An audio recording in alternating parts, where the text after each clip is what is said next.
Hamstrings injury की अगर हम बात करें तो hamstrings is one of the most common injuries in any kind of sports.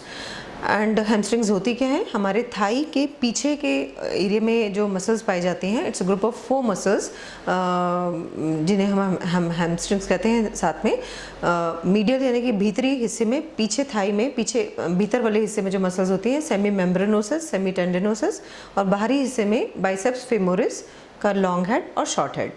Players के लिए इनके नाम जानना उतना ज़रूरी नहीं है, पर क्योंकि क्लिनिशियंस के लिए इम्पॉर्टेंट है, अलग अलग तरह की इंजरी अलग अलग तरह के गेम्स में होती है।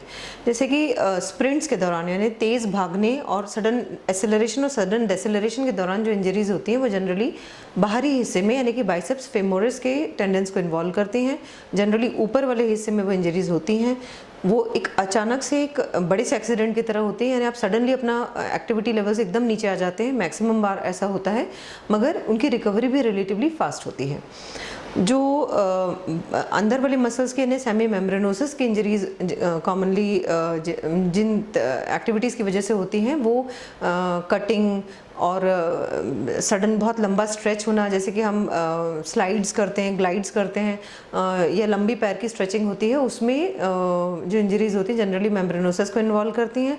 वो उतना ड्रामेटिक प्रेजेंटेशन के साथ शुरुआत नहीं दिखती है, दिखने में थोड़ी इनिशियली बिनाइन इंजरीज दिखती है, लेकिन उनका हीलिंग बहुत देर से होता है।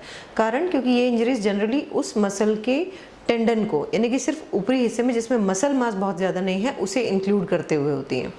और तीसरी इंजरीज इसी की सेमी टेंडिनोसिस की होती है, वो रिलेटिवली रेयर कम इंजरीज होती हैं। यानी अगर हम प्रतिशत में बात करें तो सेमी बाइसेप्स फेमोरिस की इंजरीज करीब 83% बनाती हैं हैमस्ट्रिंग इंजरीज का, और सेमी मेम्ब्रेनोसिस करीब 12% और टेंडिनोसिस करीब 5% इंजरीज का हिस्सेदारी रखती हैं।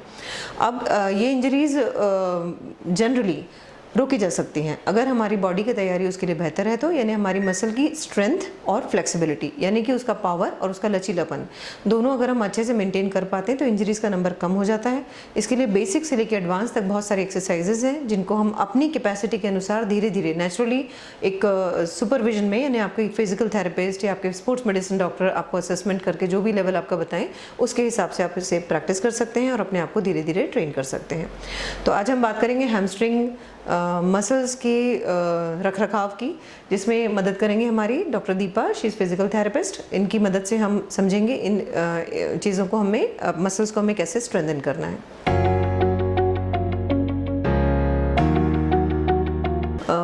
हम हैमस्ट्रिंग्स की केयर की बात कर रहे हैं अभी। अगर आपको ऑन ग्राउंड खेलते हुए कभी भी इंजरी हो जाए तो शुरुआत तो नेचुरली प्राइस प्रिंसिपल से ही होती है। जैसे हमें सबको पता है आइस कंप्रेशन एलिवेशन, इस पर एक अलग डिस्कशन में हम लोगों ने बात की हुई है पहले। तो इनिशियली आप अपने मसल को रेस्ट देंगे, आइस करेंगे एंड कंप्रेशन करेंगे, एलिवेट करके रखेंगे। उसके बाद जब आप थोड़ा सा बेहतर फील करेंगे तो अभी हम ऑप्टिमल लोडिंग की बात करते हैं। यानी हम जो जिस प्रिंसिपल को पहले राइस के नाम से जानते थे, फिर प्राइस के नाम से, अब हम उसे पोलिस के नाम से जानते हैं, जिसमें OL का मतलब होता है ऑप्टिमम लोडिंग।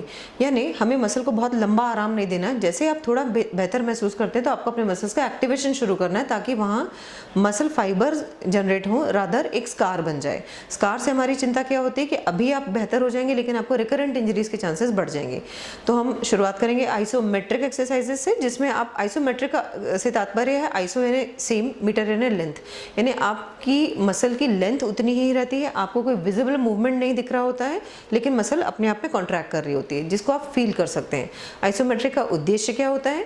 पेन रिलीफ करना, मसल को एक्टिवेट करना, उतना ज़्यादा लोड नहीं देके एक्टिवेट करना कि इंजर्ड मसल और ज़्यादा इंजर हो जाए, और तीसरा आपको आपके मसल का आभास कराना, ब्रेन और मसल के बीच का रिलेशनशिप मेंटेन करना, जिसको धीरे धीरे रिफ्लेक्सेस के फॉर्म में आपका ब्रेन और आपके मसल न्यूरोमस्कुलर कोऑर्डिनेशन की तरह डेवलप करते चले जाएंगे। तो हम पहले देखेंगे प्रोन नी फ्लेक्शन। इसमें आप लेग कर्ल्स की तरह की पोजीशन में आप इसे फॉर्म करेंगे और बस इस पोजीशन पर कोई आपका ओपोनेंट या आपके कोई कलीग इस पोजीशन को मेंटेन कराएंगे, आप उसको अपने ओर खींचने की कोशिश कर रहे हैं। अगर कोई साथ आपके नहीं है तो आप इस पोर्शन में अपने पैर को कहीं फंसा सकते हैं और यहाँ आप कॉन्ट्रैक्शंस महसूस करेंगे। खींचे दीपा। कोई मूवमेंट आप नहीं देख रहे हैं इसमें, बट मसल कॉन्ट्रैक्ट कर रही है क्योंकि मुझे यहाँ अपोजिशन और फोर्स महसूस हो रहा है।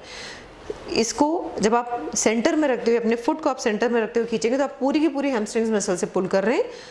इसी में जब आप इसे बाहर की ओर, अपने फुट को बाहर की ओर एक्सटर्नली रोटेट करके अब आप इसे पुल कर रहे होंगे, तो आपका जो पूरा प्रेशर है आपकी बाहरी मसल्स के ऊपर, यानी कि biceps femoris group of muscles पर आ रहा होगा।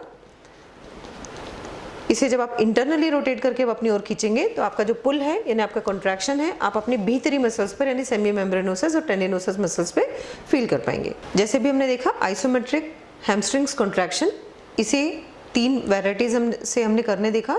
कैसे मेंटेन करेंगे? 10 सेकेंड्स के लिए आप इस स्थिति को मेंटेन करेंगे और फिर रिलैक्स करेंगे।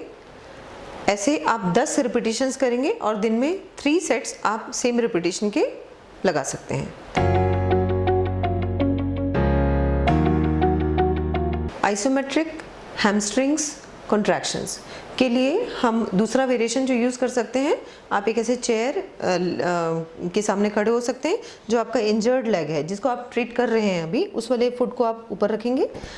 आपका टोज ज़मीन से दूर है, सिर्फ हील से आपने चेयर पर अपना वज़न रखा हुआ है, नीचे वाला पैर स्टेबली रखा हुआ है।